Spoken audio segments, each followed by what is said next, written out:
Creativity is an addiction. It does things to you that if it were a person doing it to you, you would say, stop it. Don't treat me like that. But yet you let creativity get away with it. It keeps you awake at night.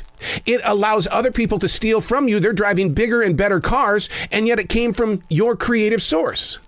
Creativity is an addiction.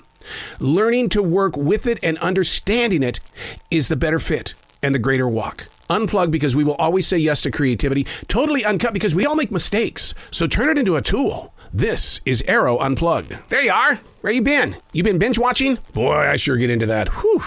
It's not necessarily movies that I watch. I like watching shows, episodes. And it's like one after another. And it's not because I've become couch lazy. What I've become is somebody who is intrigued by sharing a story, the way that stories are connected. See, in years past, before the videotape recorders and before we DVR'd and we have streaming now, we had to sit there and wait for the weekly shows to come on. And I think that there was so much room that was out there that it gave us an opportunity to disconnect from what was going on. For instance, like when Dallas was really super big, Who Shot JR? We had to wait for the next Friday night to catch what was going on. Sure, it created some conversation, but there still was that power of disconnection that was like, okay, I'm not in the same mood as I was last week. And so now I've got to jump into this. And I think that's the reason why they gave you the previews in the beginning, last week on Dallas. And then you'd go, oh, that's right. Okay, I get it. But you're still not the same person. Hey, it's Arroe. This is The Daily Mess, a chronological walk through an everyday world. I am a daily writer. I pay attention to little junk like this, like what was life like before the DVR? What was life like before the internet? I've had those conversations multiple times with Generation Z. It's like, you have no idea what it was like to send a fax to somebody back in the 1990s. A fax? What's a fax? Right. Yeah. Kind of crazy, huh? So you write this stuff down, you document it, you learn from it, and then you teach it. This is The Daily Mess. The sway of the world. Yep, I said it right. The sway of the world. It reminds me of how the doe swishes her tall white tail from the left and then quickly to the right. The sway of the world. It's no different than the headlines that have been designed to define our lives. People that have always garnered hits and clicks, disappeared for a little bit, but seem to be back in full force. I'm not going to bring up their names because that's what they want us to do. The sway of the world. If you stay in the middle, the impact of the swish hits you extremely hard in the heart. So you've got to pick a side, right? No, I don't want to. I don't feel like picking a side. There's got to be a way to just get out of the way. It's like the golden rule of writing a story. We've got to have some love and we've got to have some conflict.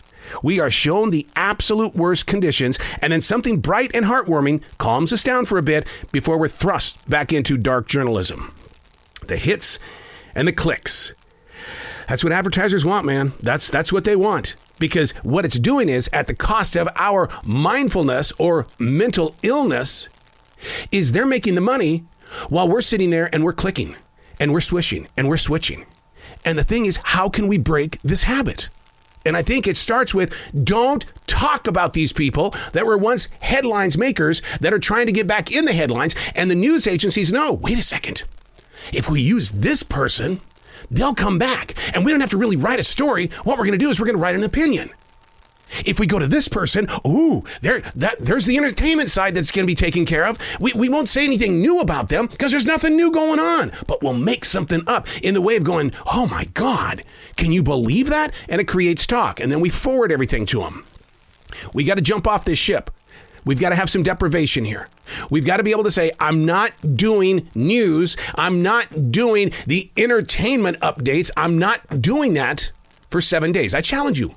For 7 days, don't go and get your news. Don't go and get your entertainment. Stay completely away from that. Now, Mr. DJ, does that mean that because you were talking about binge watching, can you get away from binge watching for 7 days? I'll tell you what, let's make a deal. I'll break free of my binge watching for those 7 days if you stay away from the headlines and the entertainment news. Deal? Can we shake? Can we do that in a podcast? Agree to disagree? We've got to have some deprivation because mentally we are getting weaker and weaker every day. When we're getting our high off from binge watching TV or getting our high from just clicking into a news thing, because CNN's going to do it all the time, and so is Fox. Every one of them are going to do that, even the local newspaper. It always gets me. The local newspaper says, for $2.99 a month, you can have this website. Why? It's the same story for 2 weeks in a row.